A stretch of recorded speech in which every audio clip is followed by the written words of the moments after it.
3, 2, 1. Happy New Year! Wait, why have all the computers shut off?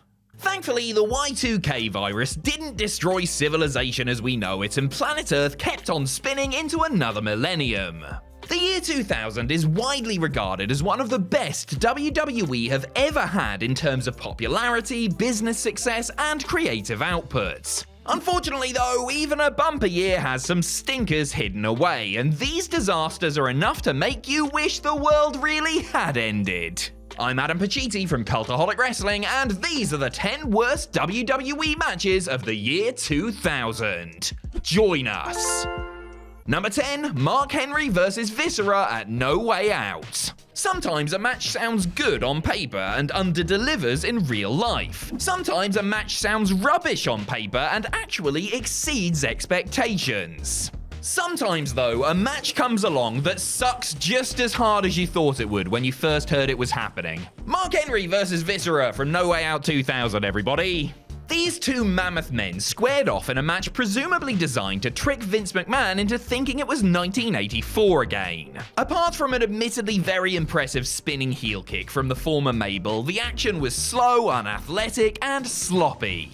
But don't just take our word for it, take the word of the crowd in attendance, who were deathly silent throughout. They only really popped for the interference of Henry's then squeeze Mae Young, who ran down to save her hand baby daddy from getting his backside kicked. When a wrestling crowd is more excited to see a 77-year-old woman than two competitors in their supposed primes, you know something has gone wrong. Young's presence was enough to distract Viscera, giving Henry the opportunity to win with a body slam. This really was 1984, wasn't it? Number 9, the New Age Outlaws vs. the Acolytes at Royal Rumble. Royal Rumble 2000 is famous for hosting one of the greatest World Championship matches in WWE history.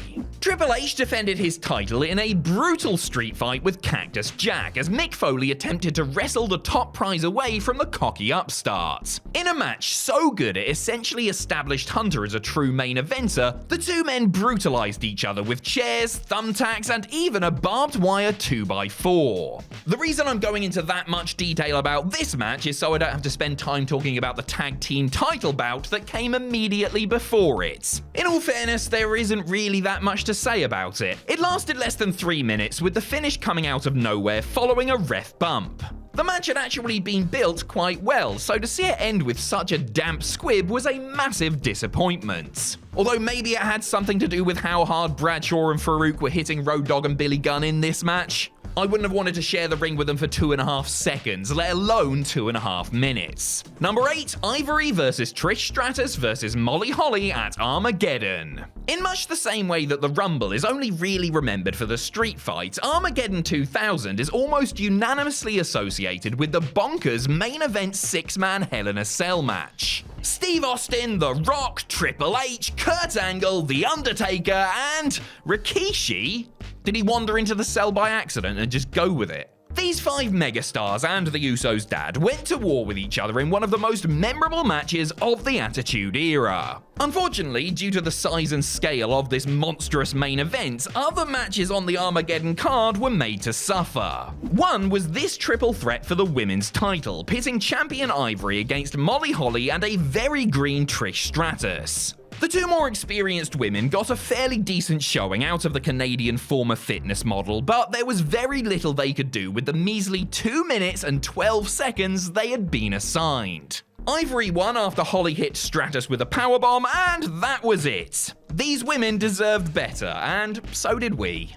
Number 7, Ivory vs. Lita at Rebellion. While she is rightly remembered as a legend today for her work in promoting women's wrestling as something more than a sideshow, a lot of fans tend to forget that during the early part of her WWE career, Lita was a bit, not good?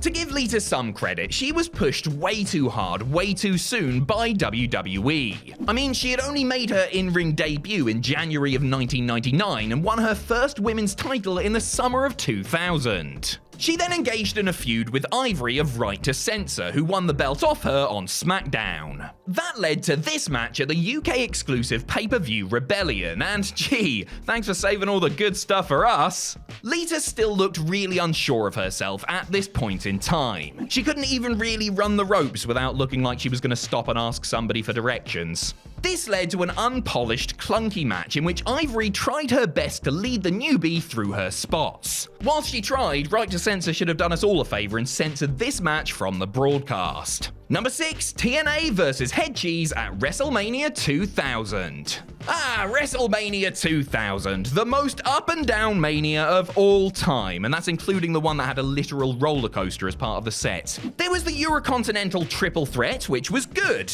but there was also Road Dogg and X-Pac versus Kane and Rikishi, which was bad. There was the Triangle Ladder match, which was good, but there was also the main event, which was... okay, you get the idea with that.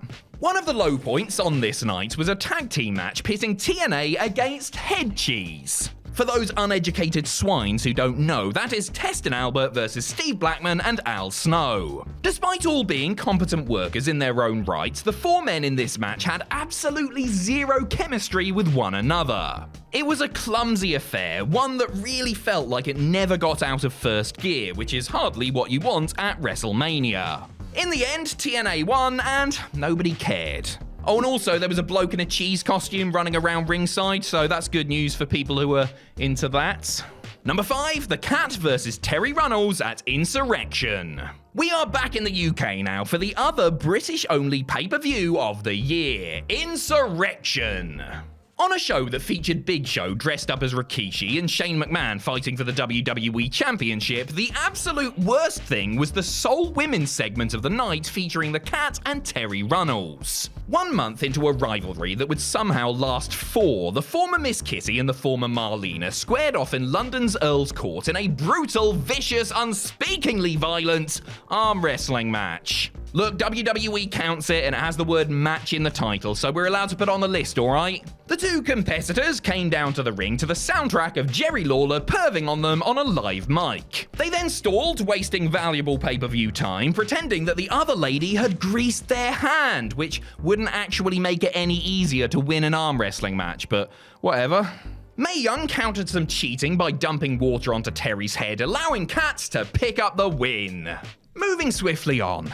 Number 4, William Regal versus Naked Midian at No Mercy. Clearly, WWE weren't happy with just making English crowds sit through some terrible wrestling, as they had to put one of the nation's finest wrestlers through his own Herculean trial. William Regal, patron saint of Blighty, brass knuckles, and flirting with Excalibur, put his European Championship on the line at No Mercy 2000. His opponent was Midian, but not just any old Midian, Naked Midian. Great. Dennis Knight, who was famously turned into Midian by drinking the Undertaker's blood, decided that the best way to revamp his character was to wrestle in just a fanny pack and a thong. The famously sensible Regal said that he would only face Midian if he wore proper wrestling attire, which he did to start off with. Sadly though, he just couldn't help himself, slowly undressing throughout the match before whipping off his trousers and scarring a generation of young impressionables. We wouldn't have minded this so much if the action that led up to the disrobing wasn't also really boring. Actually, who am I kidding? Of course I would have minded. Dennis Knight's rear end is very low on the list of things I want to see. Number 3, Terri Runnels versus the Cat at WrestleMania 2000. Back to Terri and the Cat now, and where it all began for one of the longest running rivalries of the entire year. In what was billed as a cat fight, which I think is a pun on the cat, but honestly I wouldn't put it past WWE to miss that fact, the two women battled in what was essentially a sumo match, as the first woman to throw her opponent out of the ring would be declared the winner. There were antics with special guest referee Val Venus, as both participants gave him a big old smooch to try and curry favour. And then Mae Young got involved, distracting Venus whilst Terri got chucked out. The exact same thing then happened again, as the fabulous Moolah also started causing a ruckus, and dear God, how is this match still going? In the end, Moolah pulled Cat out of the ring and the big Valboski finally called for the bell. This entire charade was a total waste of time, with zero stakes, zero excitement, and absolutely zero actual wrestling. And the worst part of it all, this was the only singles match on the entire card. A WrestleMania card. Number 2, the Cat vs Terri Runnels at SummerSlam. We reach the end of our Cat-Terri trilogy now, with their absolute magnum opus from SummerSlam 2000. Although in this instance, magnum opus is Latin for "somebody please gouge my eyes out with a rusty spoon." So far in this feud, we've had a match where the objective was to pin your opponent's arm down, and a match where the objective was to throw your opponent out of the ring. So what was the goal in this battle, I hear you ask? That's right, to rub your bum in your opponent's face. The Thong Stink Face match, as it was called, went on third to last, which means that it's hilariously categorized on Wikipedia as one of the show's main event matches. The two women pranced around in their underwear, still not being able to actually wrestle, whilst their valets watched on from ringside. Wait a second, what happened to Mae Young and Fabulous Moolah? Do you transform into Al Snow and Perry Saturn when you turn 80? I bloody hope so. Charles Dickens wouldn't have been able to create drama given this stipulation, so it's not surprising that WWE's writing team at the time failed miserably in making this match anywhere near entertaining. Oh, and by the way, Cat won with the butt. Number 1, Pat Patterson vs GERALD BRISCO at King of the Ring. Mr. McMahon's stooges, Pat Patterson and GERALD BRISCO, were both very accomplished wrestlers back in the day. Briscoe won multiple titles in the NWA, whilst Pat was WWE's first ever Intercontinental Champ. However, when those things happened, woolly mammoths still existed. Not only were Patterson and Briscoe as old as the sun when they fought for the hardcore title at King of the Ring 2000, but they were also dressed in drag. Why? Because 2000 was a swirling vortex of hatred designed solely to keep me awake at night. That is why. They hit each other with their wigs, they rubbed their backsides in each other's faces, Patterson even used a sanitary pad as a weapon and then shoved a banana down Briscoe's throat for some reason. We all know the reason. The whole thing was an embarrassment that mercifully ended when Crash Holly ran in and pinned Patterson to reclaim the belt. I get that this was probably put together for a very small audience backstage, but these days it looks like a made-up match willed into existence by some bastardized artificial intelligence program gone rogue.